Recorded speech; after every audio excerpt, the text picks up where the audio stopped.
Bom dia, boa tarde, boa noite. Esta é mais uma edição de Pedro e Cora, aquele seu programa sobre por que 1984 não será como 1984. Hã? Como? Bem, Pedro e Cora, como você sabe, toda quinta-feira, toda terça-feira, no YouTube do Meio, na sua plataforma favorita de podcast. Eu sou o Pedro Doria, ao meu lado está a querida amiga Cora Rona.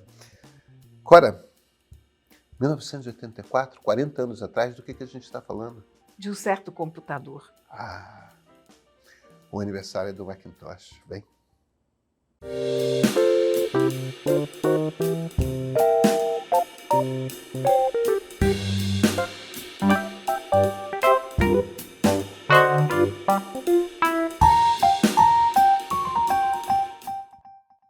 Cora Rona, hein?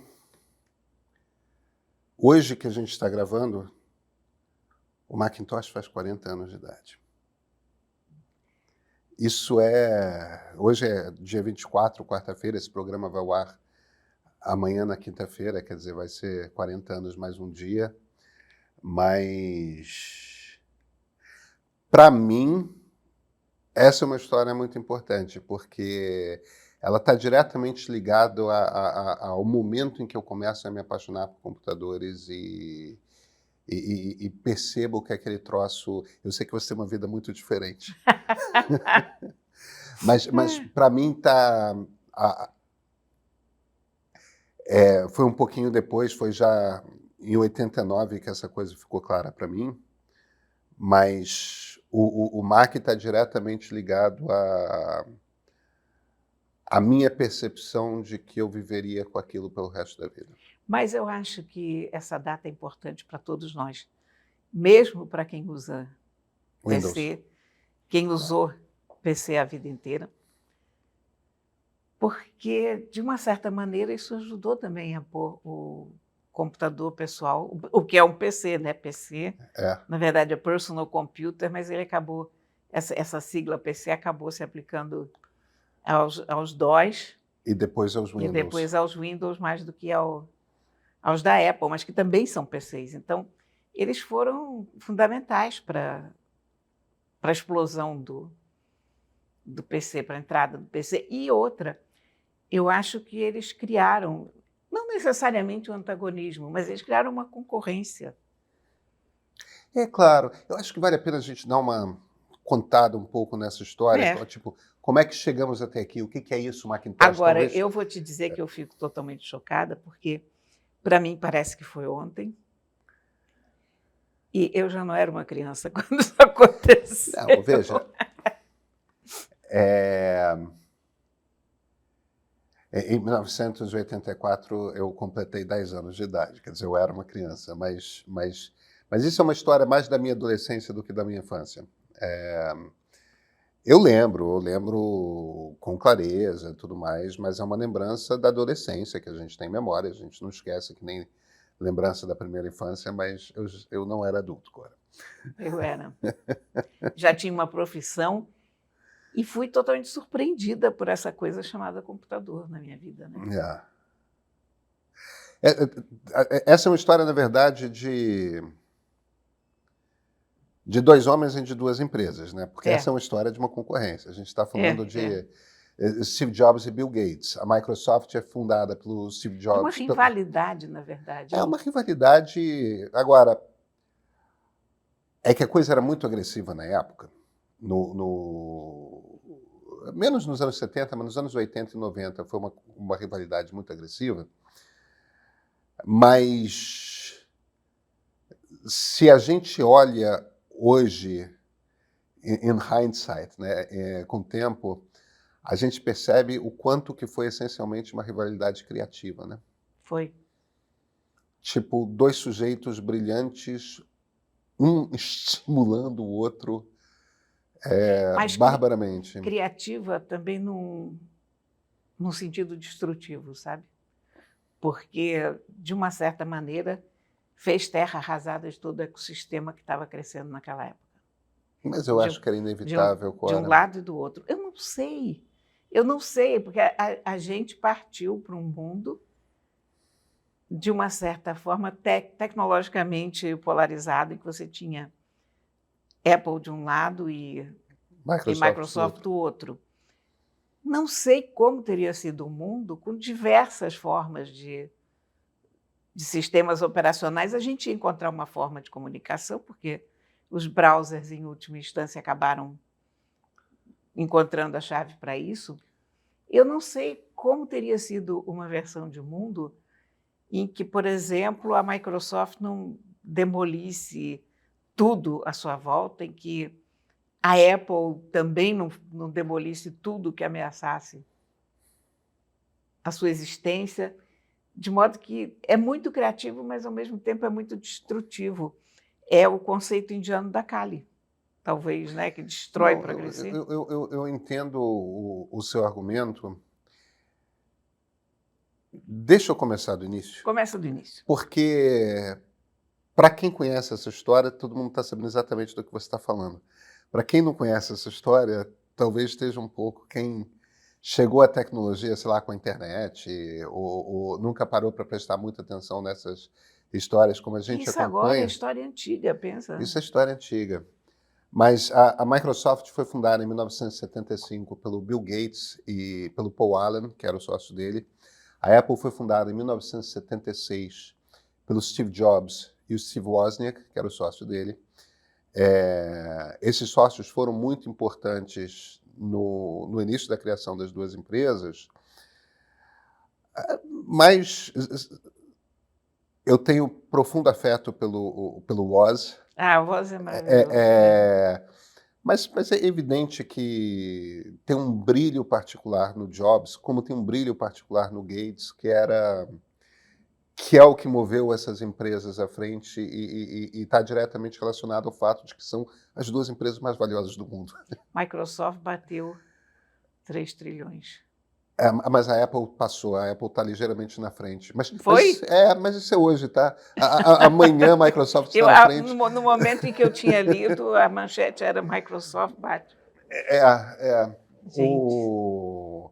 É que sobe uma fração de centavo, aí cai para 2,9 bilhões de dólares. Aí aumenta uma fração de centavo, vai para 3,1 trilhão. Bizarro isso. É bizarro. Grotesco. A gente está falando das empresas que são as empresas mais valiosas do mundo em valor de mercado. Mas vamos lá, a nossa história. E essas duas empresas nascem num cenário em que, por conta da popularização do microchip, estava explodindo a ideia de você ter um computador em casa.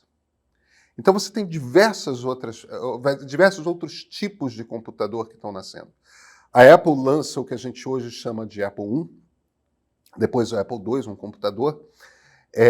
A IBM, em início já dos anos 80, lança o PC, mas tinha o MSX, tinha o Amiga, tinha uma plétora de... Tinha o Trash, o TRS-80. O TRS-80 tinha muitos tipos diferentes de computador.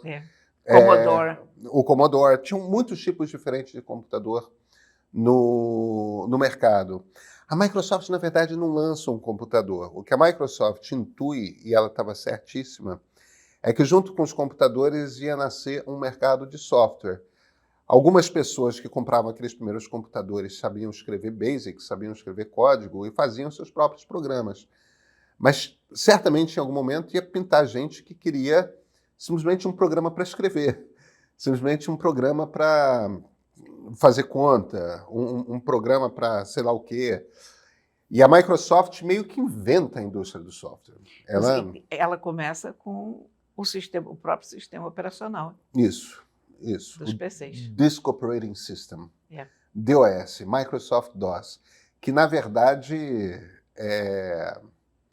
quando ela foi lançar o DOS para o PC da IBM, eles passam a perna na IBM porque o truque que a IBM quer para popularizar o computador dela ela montou o computador dela, que ela chamou de PC, e decidiu licenciar o modelo, de forma que outras empresas pudessem fabricar computadores compatíveis com o da IBM. E ela comprou da Microsoft um sistema operacional. Que ela renomeou de PC-DOS. Que ela nomeou de PC-DOS, mas que a Microsoft chamava de MS, Microsoft DOS.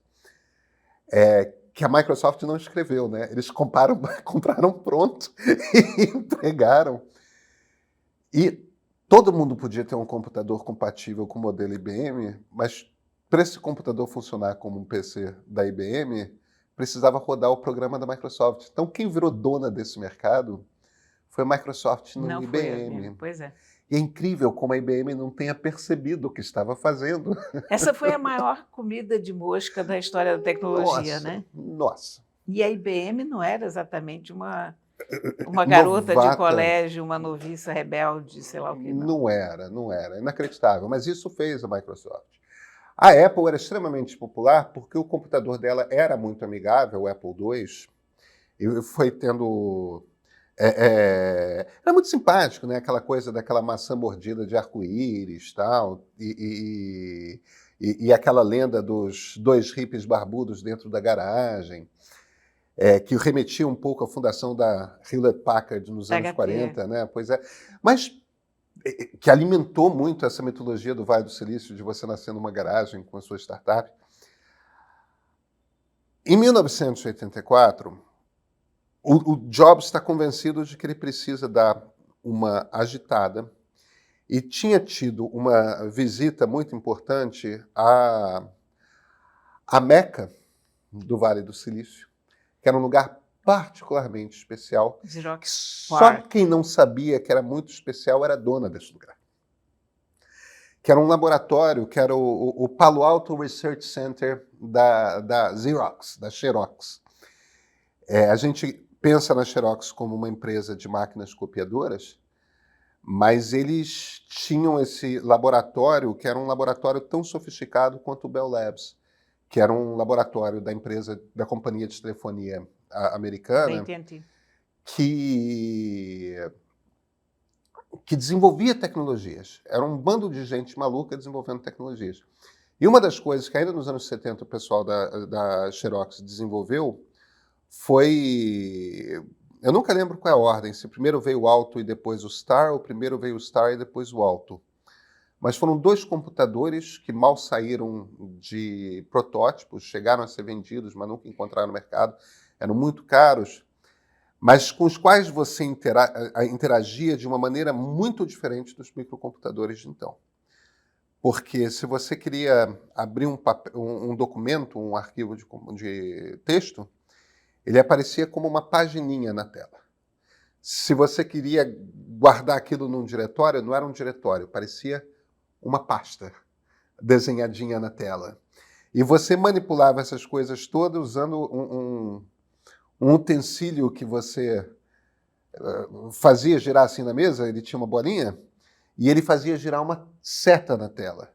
E se você queria apagar uma coisa, você não apagava. Tinha uma lata de lixo desenhada na tela e você arrastava para dentro da lata de lixo. E eu sei que está todo mundo olhando para mim com essa cara meio de... Eles inventaram isso. E isso fazia com que um computador fosse tão mais fácil de usar. Tão mais fácil de usar. E num determinado momento, a Xerox quis comprar um bando de Apple II, computador para sua corporação. E o Steve Jobs propôs um acordo. Ele é um cara muito esperto, além de muito inteligente, que não são a mesma coisa.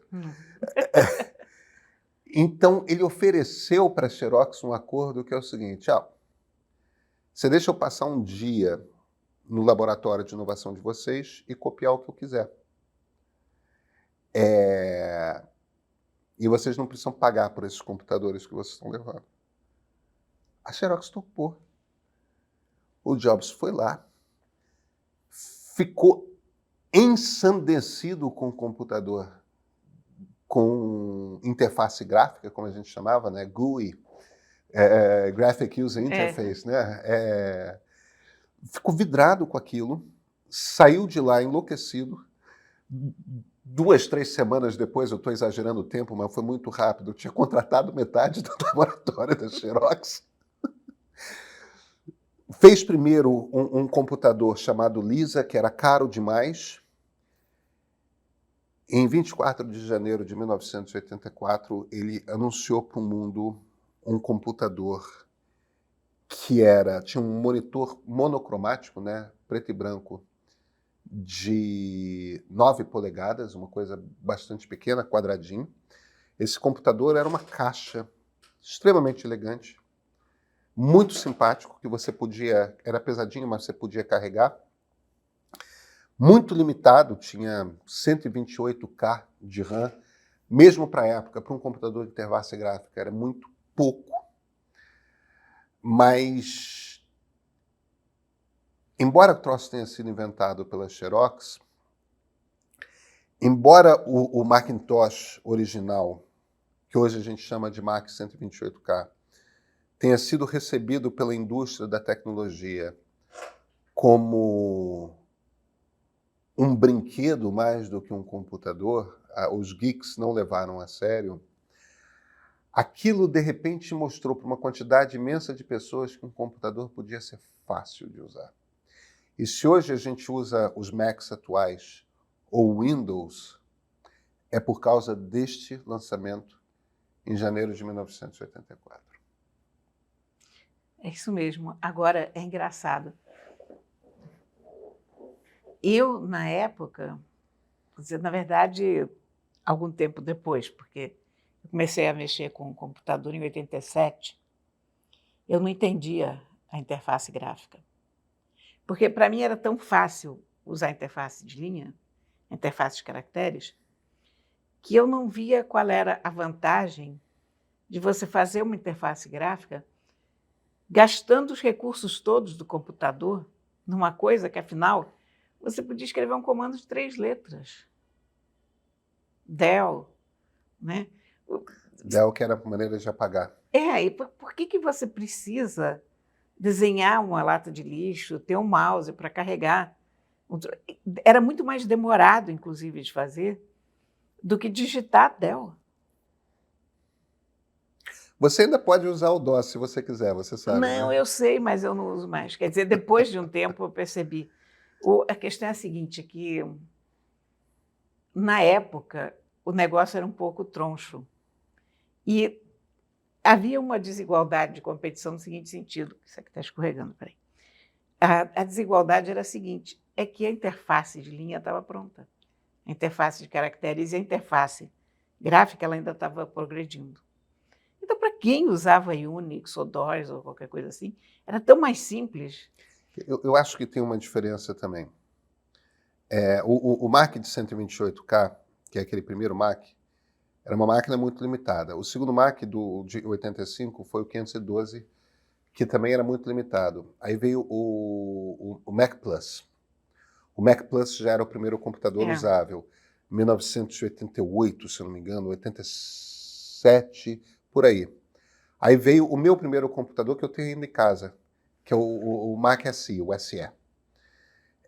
Todos eles rodavam o chip 68000 da Motorola, depois teve o SE30, que era o 68030, que era um outro chip, enquanto que os PCs estavam indo primeiro para o 8080, depois foi para o 80286, depois o 80386, né? Foi seguindo uma família de chips da Intel. Tem uma coisa que eu acho que é o descompasso que houve, de fato, que é o seguinte. Quando o Plus foi lançado em 87, mais ou menos, o Mac estava pronto. Quando veio o SE30, em 89, ele já permitia você ligar um monitor colorido. Então, ele era ainda o mesmo formato do Mac original, mas você podia ter um monitor externo colorido, um segundo monitor. O mundo dos PCs só teve uma interface gráfica digna do nome em 1995 com o Windows 95. O Windows 3 e depois o 3.11 era usável, mas era ruim. O 3.1 era bom. Era ruim, Cora. Não. Ele ficou bom com o 95. Não, eu acho que o 3.1 já... O 3.1 se conseguiu usar.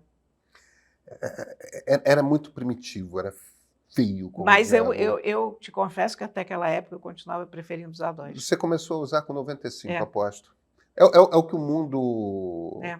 Porque o Mac já estava pronto em 87, 88. Em 89 já tinha tela colorida. O PC só ficou pronto em 95 com interface E gráfica. havia uma diferença de mentalidade também, sabe? Porque mesmo naquele na Microsoft momento. eles resistiam. Sabe o que é? É que havia uma ideia de que as coisas... Não havia noção de que aquilo pudesse ser difícil para o pessoal que usava. O que a gente não percebia é que o pessoal que estava usando era um pessoal nerd. Eram as pessoas que gostavam de roer aquele osso. Não passava pela cabeça da gente, eu acho, que para alguém que não fosse daquela turma, fosse mais fácil usar Isso é uma uma coisa interface que... gráfica, sabe? Isso é uma coisa que eu lembro na minha cabeça. O primeiro computador com o qual eu mexi foi um MSX, que pertencia a um amigo meu. Eu ia na casa dele Foi muito jogar... popular no Brasil. Foi muito popular no Brasil. E depois, quando eu comecei a usar mais a sério o computador, eu usava computador na universidade, lá nos Estados Unidos mesmo, no escritório do meu pai. Eu ia nos fins de semana ele ia trabalhar no escritório dele, na universidade, em Stanford. E eu sentava no computador do lado e ficava trabalhando. E era uma máquina em Unix. Então, o meu aprendizado, eu aprendi a usar computador numa máquina conectada no coração da internet, rodando o sistema da internet, que era Unix. Eu nunca aprendi DOS. Não que fosse ser uma dificuldade para quem usava o Unix, porque no fim das contas você tem que... A lógica toda é a mesma. Só os comandos que mudam de nome. Alguns deles, né? Nem todos. Eu acho que DOS era dir e Unix era list. Tinha umas pequenas diferenças, muito mas... pequenas. Agora, quando se comprou lá para casa um primeiro computador, que era um computador para a família, que foi esse Macintosh SE, esse Macintosh SE,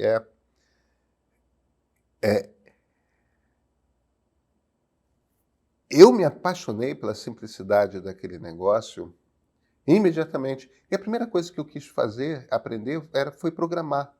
Quer dizer, não era uma coisa de uma busca pela facilidade, mas eu acho que tem uma diferença fundamental na cabeça de quem usava Mac e quem usava PC, que era o meu encantamento com o troço era com uma certa elegância, com uma certa beleza. Tinha uma coisa ali que era um prazer mais estético do que da descoberta. E eu acho que a turma do PC tinha um prazer mais da descoberta do que da estética. Talvez. Eu não sei se os termos são precisamente esses. Tem um pouco disso, sim, porque, inclusive, quando começou a web, as primeiras páginas da web, que eram todas feitas por engenheiros e pelo pessoal de PC, eram horríveis. Horrorosas, GeoCities. Horríveis. Tinha coisa piscando que não acabava mais. Quando o raio do Mosaic permitiu o GIF animado... Aí você percebia que a estética passava muito longe do coração das pessoas, né? Mas, enfim, olha, foi um longo caminho. Hein? Foi um longo caminho e Cora, o que permitiu a popularização da internet foi a interface gráfica. A internet ficou popular quando apareceu o browser gráfico. É verdade, não, eu hoje reconheço isso. Mas naquele primeiro momento, eu questionava, mas para quê uma interface gráfica? Eu reconheço que eu teria sobrado na onda da história, mas... O Mosaic, que é o primeiro browser gráfico que a gente poderia ver páginas, tudo mais, é de 93. Em 95 todo mundo estava querendo saber o que era a internet. A gente estava escrevendo matéria mas a gente escrevia, explicando o que é e-mail. Toda vez que a gente escrevia internet, a gente tinha que abrir um parênteses e escrever. A rede mundial de computadores. Houve esse tempo. Pois é. Que coisa esquisita, nós estávamos lá. Pois é, eu fiz. É engraçado que tinha uma matéria que eu fiz umas 3 vezes a mesma matéria, que explicava o que era e-mail. Para veículos diferentes e tudo mais, eu tinha que fazer a matéria. Eu devo ter feito umas 10 para o mesmo veículo, que era o Globo, porque a cada X tempos a gente tinha que explicar de novo o que era o troço, porque tinha uma nova leva de leitores que estava entrando e queria saber o que era aquilo, e vocês não explicam o que é, então a gente abria um box e explicava. Pois é. Eu sei que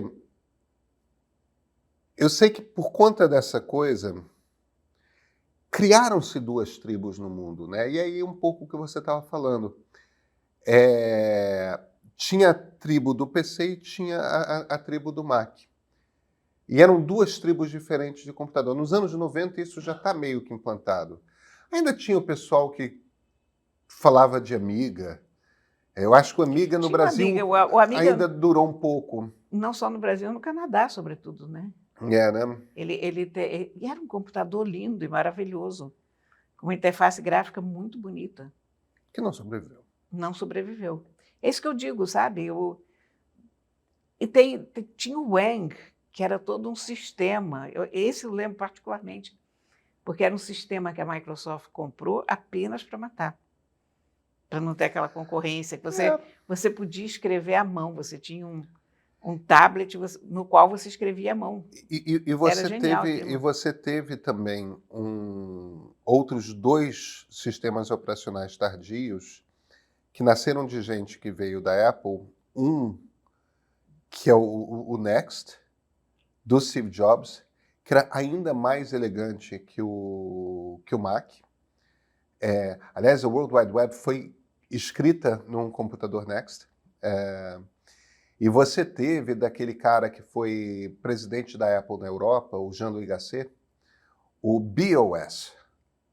Você lembra do BOS? E não se esqueça do S2 da IBM. Você teve ainda o S2 da IBM, nessa mesma época, que foi uma tentativa da IBM de recuperar o espaço perdido, mas já era não deu certo porque não era um sistema bom. Era um sistema, de novo, feito com uma cabeça de engenheiro e não com uma cabeça estética. Era uma coisa feita para ser extremamente poderosa, mas era muito, muito complicado de usar. Agora, o Next e o BOS já eram sistemas orientados a objeto e escritos para chips RISC e não chips CISC, né, que em determinado momento teve a virada. E a Apple, quando estava patinando, quase morrendo, ela teve que comprar um sistema operacional novo e houve uma concorrência entre se comprava a Next ou comprava a BOS. E como o Steve Jobs tinha sido expulso da Apple pouco depois de inventar o Mac, comprar a Next era trazer o Steve Jobs de volta para a Apple. E assim como a IBM contratou a Microsoft para fazer um sisteminha aí para o meu computador, que é importante é o computador, e achou que estava sendo esperta, o CEO da Apple, Gil Amelio, não, vou comprar esse sistema aqui que está mais barato do que o do Jean-Louis Gasset, e chamou o Steve Jobs de volta para a Apple, achando que ia continuar como CEO. Tolinho. Não durou 6 meses. E o Jobs lançou o iMac, lançou o iPod, lançou o iPhone, e o resto é história. O resto é história. O resto é história. A campanha de lançamento do Mac foi muito importante. Que era uma campanha, que era um filme em que tá um bando de gente chapada, um bando de gente careca assistindo uma tela gigante, o Big Brother. Esse é o Big Brother do George Orwell, não é o Big Brother da televisão, fazendo um discurso, tal, aquela coisa assim. E de repente entra uma atleta de short vermelho e camiseta justa, com cabelo new wave, aquele platinado, bem anos 90, bem anos 80, e ela sai correndo, as pessoas tentam segurá-la, e ela gira um daqueles martelos e joga contra a tela, explode tudo, e o slogan é: no dia 24 de janeiro você vai descobrir por que 1984 não será como 1984. Muito bom, né? Foi... Antônio, não deixa de botar esse vídeo para o pessoal ver, porque... Esse vídeo é antológico, né? Esse vídeo é antológico. Enfim, estamos aqui porque esse computador foi lançado. Não só ele, mas ele é uma... Ele faz parte essencial da história da gente. Ele faz Ponto. parte, essencialmente... Ele faz parte essencial da história da humanidade. É, exatamente isso faz. A gente já estava ligado. A maioria das pessoas não estavam, mas aquilo foi um...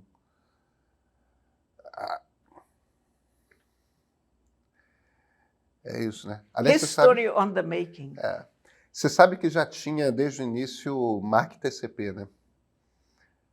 Desde o primeiro computador, não, desde a segunda geração, eles já botaram compatibilidade com a internet. O Windows só foi ter o WinSock, aquelas coisas depois. Eles Foi uma das coisas que eu mais odiei na minha vida. Era bem ruim.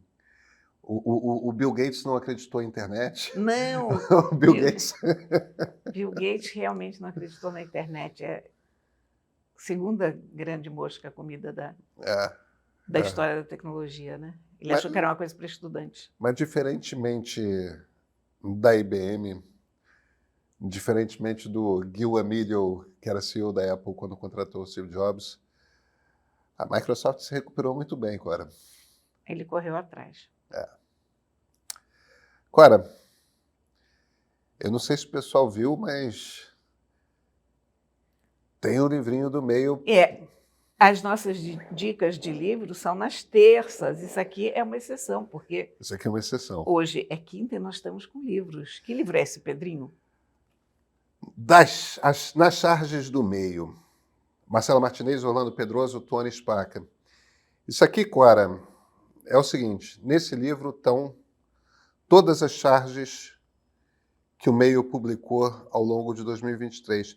Isso aqui, na verdade, é a história de 2023 contada em charges, pelos nossos quatro